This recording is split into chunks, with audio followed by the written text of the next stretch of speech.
Lo prometido, el ministro de Justicia, Luis Cordero, acá en el estudio de Mesa Central. Ministro, muchísimas gracias por la gentileza de estar hoy día con nosotros. Buen día. Estaba oyendo la entrevista con el alcalde de La Reina. Él dice, hay una serie de cosas que con voluntad se pueden mejorar, como por ejemplo, que el sistema de vigilancia, de cámaras de vigilancia de la comuna tenga acceso a la base de datos de autos con encargo de robo. Una cuestión que parece sensata, digamos, que podría aplicarse. Sí, ahora, esto es una discusión que tiene bastante tiempo. De hecho, el alcalde también reconoció en la entrevista que le hizo recién las limitaciones legales que hay sobre este punto. Y es una discusión que tiene bastantes años, desde que se instalaron las primeras cámaras de videovigilancia en la década de los 90 en distintas comunas, que comenzó en Santiago y luego se expandió. Casos que han llegado hasta la Corte Suprema. De hecho, en el caso del globo de vigilancia de Lo Barnechea terminó en la Corte Suprema. La Corte Suprema ha validado las cámaras, de esto que es una discusión que no es menor. Y de hecho, ahí están los globos, en Lo Barnechea. Pero siempre ha sido en el entendido, y una de las cosas que es relevante, que esa videovigilancia está dada en el contexto de funciones municipales integradas con la de Carabineros. Creo que, a su vez... Creo que en la entrevista también el alcalde hace referencia sobre sus cámaras con tecnología de inteligencia artificial, reconocimiento facial. Con reconocimiento facial, sí. Y yo creo que ahí estamos dando, hay un paso de vigilancia respecto a los cuales hay que tener cuidado, porque recuerde que son cámaras que vigilan a todos los ciudadanos y ciudadanas en el fondo, no simplemente a quienes tienen antecedentes penales. Pero eso es una discusión que está abierta no solo en Chile, sino que en distintas partes del mundo. En el caso nuestro es una discusión que hemos tenido en los últimos 20, 25 años, producto precisamente de la videovigilancia. Ahora, ahí en La Reina está este caso dramático, absolutamente dramático, un asalto violentísimo, una señora muy mayor, 5 personas terminan arrancando porque se activa un protocolo de la comunidad, que es totalmente virtuoso, pero esto termina con un balazo y termina con un vecino formalizado por homicidio y con un chico de 15 años que estaba cometiendo un delito muerto en la calle, digamos. O sea, esto es muy dramático y con los vecinos además protestando porque el vecino se lo dieron detenido. Sí. Bueno, es la tragedia reunida en un caso, por todo lo que significa, por cómo se realiza, cómo se comete el delito, quién participa y el medio que utiliza, en el fondo, ¿no? Además, tal como usted lo advirtió en la entrevista, la razón por la cual está abierto el debate tiene que ver con el uso del arma y específicamente la inscripción de la misma. Sí, que está inscrita el nombre de su mamá y no de la persona que la usó.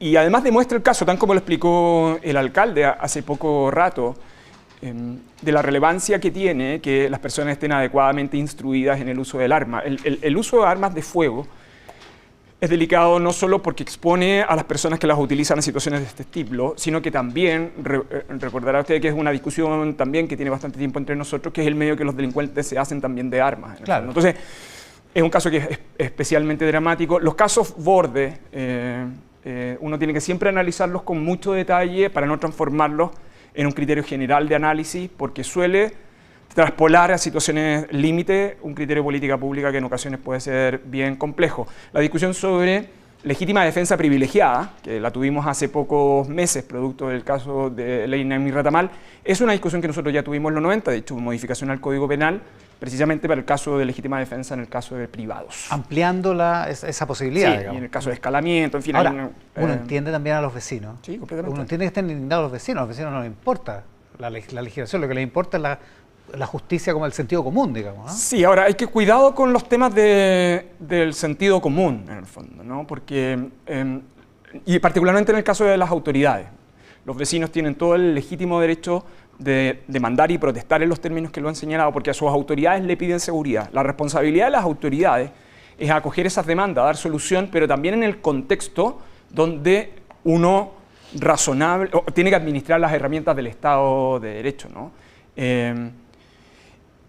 Porque la interrogante es, en el fondo, en situaciones como la que nosotros nos encontramos, que es una situación compleja, nadie ha negado, en el gobierno en absoluto, debemos ocupar las herramientas regulares, debemos incrementar la eficiencia policial, debemos aumentar los recursos públicos, como se ha hecho con el aumento del 5,7% del presupuesto para seguridad para el año 2024. Yo creo que es importante porque en ocasiones cuando uno utiliza la excepción, ¿no?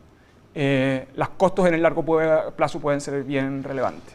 Puede ser un dato freak de esta mañana, pero los que han visto Star Wars y vieron en el episodio 3, La venganza de los Sith, el momento en que se declara estado de excepción, vienen los aplausos, ¿no? Viene esta famosa frase de que así es como se pierde la libertad entre medio de un estruendoso aplauso.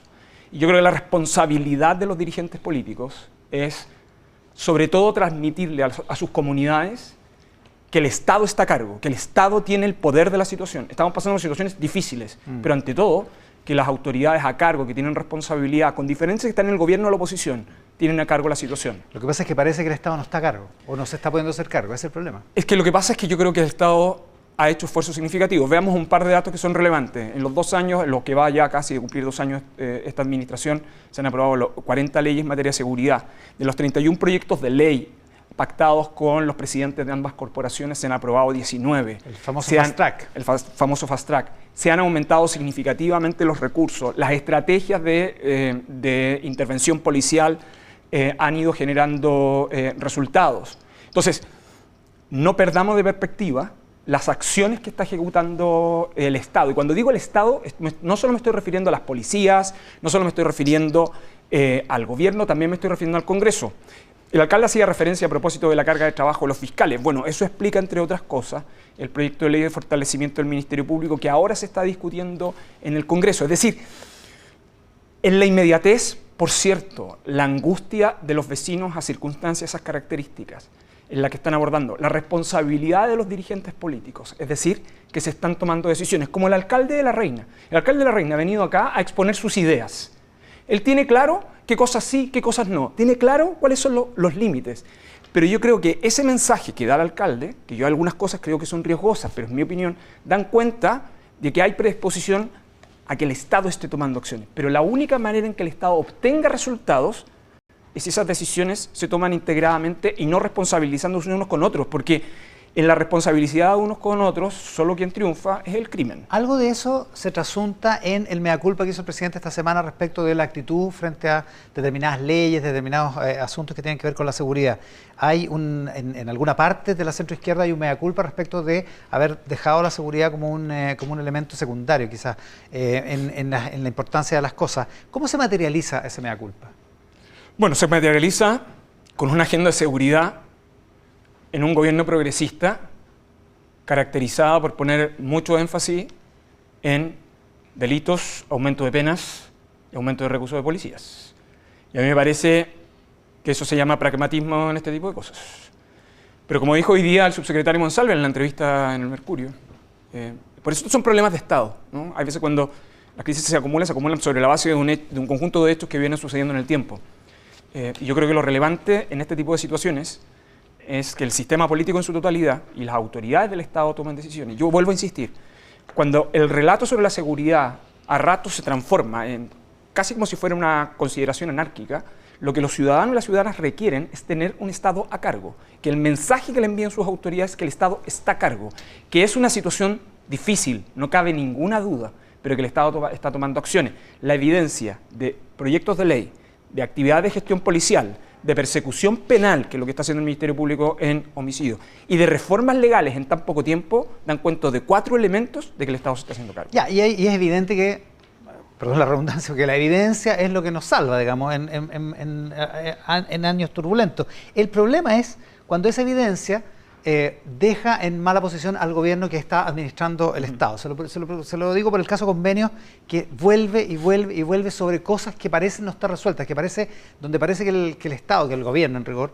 no se hizo cargo en su momento, no estuvo a cargo en su momento. Se lo pregunto por el famoso, el ex Seremi de Antofagasta, que ahora dice que hubo un informe que llegó a la presidencia el 7 de junio advirtiendo de todas estas cosas que pasaron en Antofagasta. Bueno, yo creo que hay que distinguir aquellas situaciones de que son de público conocimiento de aquellas opiniones respecto a aquellos involucrados que utilizan esas declaraciones como parte de sus estrategias de defensa. Yo, sobre lo segundo... ¿Eso es lo que estaría haciendo el Seremi? Yo creo que sobre lo segundo me parece en algún sentido obvio, ¿no? Sobre lo primero, es decir, a propósito del famoso informe, no hay registros que la presidencia hubiese recibido ese informe.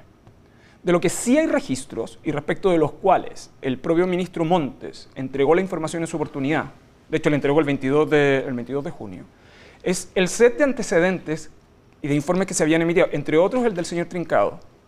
De hecho, en la visita que hizo el ministro Montes al fiscal en Antofagasta a cargo de esta investigación, Se entregó este informe conjuntamente con una serie de otros antecedentes, incluyendo los correos electrónicos. Cuando llegaba Lo voy a todas esas decir, carpetas. claro, y lo voy a decir del siguiente modo. A ver.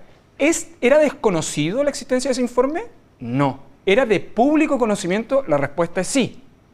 Entonces, si a mí alguien me dijera, mire, es la primera vez que hay conocimiento, la respuesta es no. Ahora, si alguien quiere deducir a partir de eso que la presidencia tuvo conocimiento de ese informe, la respuesta es no. De hecho, las declaraciones, esto fue además el propio comunicado que emitió el abogado de Miguel Crispi respecto de las declaraciones que él emitió. Estuvo 3 horas en la comisión investigadora y respecto a lo cual respondió cada una de las preguntas en relación a este tema. Ya, o sea, el famoso informe, el informe que ahora dice el ex Ceremi, ¿no sería el mismo o sería el mismo que efectivamente llegó al Ministerio de Vivienda y que el encargado de asentamientos precarios, Ricardo Trincao, contestó más o menos elogiando al Sí, Ceremi? y por eso yo creo que son estrategias de defensa, pero sobre ese punto yo no voy a profundizar. Si uno analiza tanto las notas que tiene esta semana, la segunda como la tercera, que al parecer tuvieron acceso íntegramente al informe, ese informe comienza diciendo que está haciendo una evaluación a partir de un informe previamente realizado por el Ceremi. Entonces, aquí, para efectos de la discusión pública, ¿ese informe era conocido? Sí. ¿Se levantó dentro de la información que trabajó el equipo del ministro Montes? La respuesta es sí. ¿El ministro Montes comunicó eso públicamente? Sí. ¿Lo entregó al Ministerio Público? Sí. ¿El problema del informe es que era incompleto o es que se evaluó mal? Porque en el informe dice, oiga, estuvo muy bien el Ceremi en hacer tal y determinadas cosas, o sea, lo evalúa bien, lo alaba, de hecho. Sí, pero también entiendo que dice que hay algún aspecto que tiene que ser todavía resuelto en el caso del conflicto de interés, sí, y respecto al cual debía hacerse una evaluación por el equipo jurídico. Pero no se levantó ninguna alarma frente a eso. O sea, lo que hay ahí hasta una semana después. Una semana después, efectivamente. Sí. Entonces, ¿qué pasó ahí? Que el caso estalla, de hecho, en pleno proceso de levantamiento de esa información. Por lo demás, esto también es de público conocimiento. De hecho, el ministro Montes lo informó en su oportunidad. O sea que esto estaba en proceso de evaluarse. Pero sí, es cosa que usted vea las fechas, ahora, Iván. No es por enredar por las fechas, si lo que pasa es que lo que subyace, digamos, es la crítica respecto del control que tenía el ministro en torno a todas estas actividades, sí, y cómo es que el ministro no se enteró nunca, hasta que esto estalla en la prensa, de que esto estaba pasando. Sí, lo que pasa es que... Cuando sabía la subsecretaria, sí, sabía su asesor de asentamientos precarios. Yo lo entiendo perfectamente, Iván. Pero aquí hay que hacer una distinción que me parece que es bien relevante. El Estado trabaja en función de las responsabilidades institucionales de cada uno de sus cargos. ¿Estaba la denuncia realizada por la Asociación de Funcionarios? Sí. ¿Había sido remitida a las autoridades respectivas? Sí. ¿Se requirieron los informes por parte de la autoridad respectiva? La respuesta es también. ¿Se acompañaron esos informes con evaluaciones? Sí. ¿Estaba en proceso de evaluación el aspecto más complejo, el conflicto de interés? Sí. En otros términos, ¿la institucionalidad del Ministerio de Vivienda estaba funcionando? La respuesta es sí. Otra cosa es la rapidez. Y yo creo que cualquier persona que tiene experiencia en el sector público y más o menos evalúa los plazos que estaban vinculados, creo que entiende la racionalidad de lo que estaba sucediendo ahí. O sea, no pudo ser más rápido. El problema es que cuando esto sale en la prensa el 16 de junio, ahí se activa rápidamente. Ahí se integra la información, efectivamente. O sea, ahí se juntan las piezas. De hecho, lo que hace el ministro Montes es generar su equipo especial, levantar la información, que es simplemente ver el listado de antecedentes que él acompaña el día que comparece ante el fiscal de Antofagasta. Yo sé que usted no es el vocero de gobierno, me lo dijo esta semana en Tele 13 Radio, pero no le puedo dejar de preguntar por el allanamiento. Hay una explicación medio confusa respecto a que esto se aceptó voluntariamente. La verdad es que el fiscal iba con una orden de ingreso y registro que o sea, es como decía un viejo presidente de Chile, era que no, digamos, el ministro no se podía negar, digamos. Y además se le echa la culpa a un funcionario que en realidad no era del gobierno anterior, sino que venía del gobierno de Michelle Bachelet I. O sea, hay una serie de explicaciones confusas respecto de lo que pasó ahí, como tratando de aminorar el impacto que tuvo, que a lo mejor es desmedido quizás, una acción de la Fiscalía de Tarapacá que vino aquí e hizo un allanamiento porque había algunas cosas que no se le estaban entregando. Sí, o que habían sido entregadas o que estaba pendiente o estaban incompletas. Mire, yo en este tipo de cosas y respecto de las acciones del Ministerio Público con autorización judicial, me parece que está dentro de sus atribuciones. Lo segundo es la disposición que tuvo el equipo del Ministerio de Vivienda para facilitar, de hecho, la diligencia completamente. ¿Era que no también? O sea, no, sí está bien, pero lo que pasa es que hay formas y formas. Y yo creo que aquí Yo creo que lo relevante es, además, la disposición que ha tenido el ministro Montes desde el inicio de entregar toda la información y la disposición del Ejecutivo a entregar efectivamente toda la información. Ahora, sobre que si es un funcionario del gobierno anterior o no, a mí creo que de verdad, en este caso, lo relevante es tener el trazado completo de lo que sucedió, lo que ha sucedido en el programa de asentamientos precarios, que comprometen a contratos de esta administración y comprometen contratos de administración anterior. Ahora, esa frase la dijo el ministro, no la dije No, sí, yo, lo tengo perfectamente claro, pero la situación tiene que ver, y quiero precisar, hacer la precisión en relación a lo que dijo el ministro Montes para que se entienda bien lo que él está señalando. Eso tiene que ver con la denuncia que hizo el propio Ministerio de Vivienda de contratos suscritos en la administración anterior. Ese funcionario tenía bastante tiempo en el ministerio. Pero, de nuevo, esto es al igual que el tema de seguridad. Los temas de corrupción son igual que los temas de seguridad. Aquí lo relevante es la actuación del Estado en su integridad respecto de situaciones que son inadmisibles.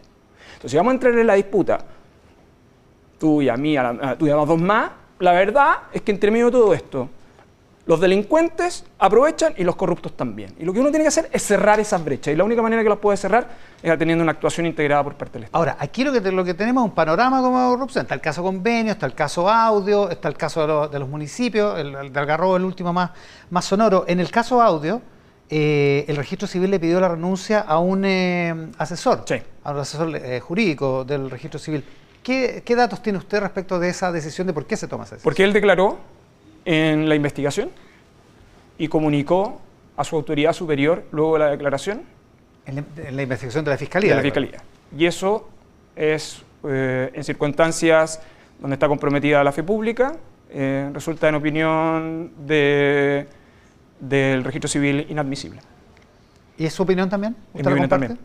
También. Sí. Imposible que... Por una razón extremadamente simple. En casos que son de connotación pública, donde está en juego la fe pública, creo que es bien relevante que situaciones como esta no sucedan. Le mencioné las tres áreas donde hay corrupción. ¿Hay alguna posibilidad de que haya una respuesta institucional o se necesita algún otro tipo de respuesta respecto a eso? Nosotros tenemos... Seguridad y corrupción se parecen en que son debates que nosotros tenemos ya más de 2 décadas. Y se parecen también en el entendido de que nunca uno puede bajar los brazos y dar por solucionado el problema porque implementó determinado tipo de políticas. En materia de corrupción, desde la administración Frei Ruiz Tagle, en el 94, cuando se crea la Comisión de Ética Pública, todas las administraciones han tenido comisiones, todas las administraciones han tenido cambios en materia de gestión y todas las administraciones han tenido reformas al Código Penal en esta materia. Son reformas incrementales, esto es lo más relevante. Lo segundo es que el rol de la Contraloría en esto ha sido clave. De hecho, el diagnóstico sobre la situación de los municipios, la Contraloría lo viene advirtiéndose más de una década. Y este Contralor en particular va a terminar su gestión habiendo advertido desde su primer año dónde estaban los riesgos significativos en materia municipal. 8 años de advertencia. Entonces, ¿por qué esto importa? Porque los municipios que tienen autonomía constitucional están sujetos a ciertos controles ex post, no al mismo control habitualmente que tiene la administración central, que tiene una racionalidad desde el punto de vista de la política pública, darle cierto dinamismo, son las instituciones que tienen mayor cantidad de juicios de cuenta y donde tienen un volumen de recursos que son muy significativos. Entonces, ¿qué es lo que quiero? Una cantidad de los casos de corrupción provienen de personas que genuinamente lo que están haciendo es obteniendo provechos indebidos por parte del Estado, y otra cantidad, no menor, son casos de corrupción facilitados a partir de capacidades inadecuadas instaladas en el Estado. Una de ellas es muy significativa en el caso de los municipios.